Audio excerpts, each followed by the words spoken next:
Thank you for visiting our channel. Please like, share and subscribe for more exciting food videos.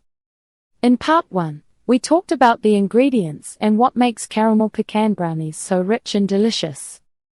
In this video, we'll show you the step-by-step process to layer the batter, swirl the caramel, bake the brownies perfectly, and share some easy tips and fixes. Wrapped soft caramels plus a splash of cream. Strong caramel flavor, good swirls. They can sink if you pour heavy pulls in one spot. One small rule prevents most caramel disasters. Keep caramel away from the pan sides. Sugar gets hotter at the edges, so caramel there can burn and turn hard. If caramel touches the metal edge, it's more likely to cook into a sticky, tough ring. Step by step, how to layer, swirl and bake them so the caramel stays gooey. This method is simple, but the order matters. Think of it like making a river map, not mixing a soup.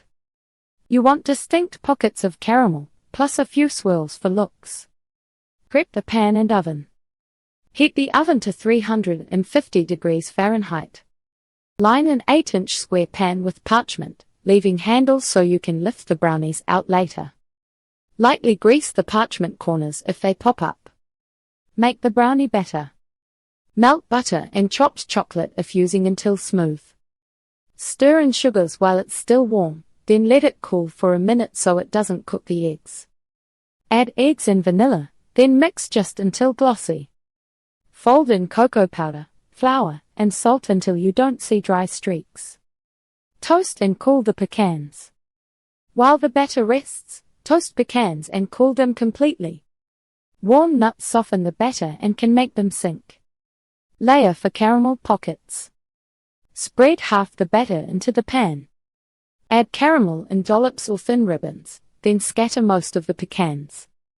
Spoon the rest of the batter on top and gently spread to cover. Swirl lightly. Drag a butter knife in a few loose S-shapes. Stop early. Over-swirling turns the middle into one sticky layer. Bake and cool. Bake until the edges look set and the center still looks slightly soft. Cool at least 1 to 2 hours before slicing, or chill 30 minutes for cleaner cuts. Toast the pecans first for bigger flavor and better crunch. Toasting pecans takes about 5 to 8 minutes.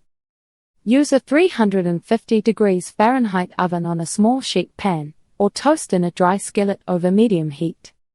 Stir once or twice. They're done when you smell a strong nutty aroma and the pieces look one shade darker. Then cool them on a plate. That cooling step keeps them crisp inside the brownies. The layering method that gives pockets of caramel in every bite. Close up inside a square metal brownie pan lined with parchment, featuring thick fudgy brownie batter base, scattered golden caramel dollops, chopped toasted pecans, topped with more batter leaving caramel pockets visible, and lightly swirled ribbons. A parchment sling is your best friend here, because caramel likes to glue itself to corners. With the pan lined, aim for even caramel spacing, not big puddles. Dollops make gooey surprises. Thin ribbons make prettier swirls. After you add most pecans, cover with the remaining batter. Don't press hard, or caramel squeezes to the edges.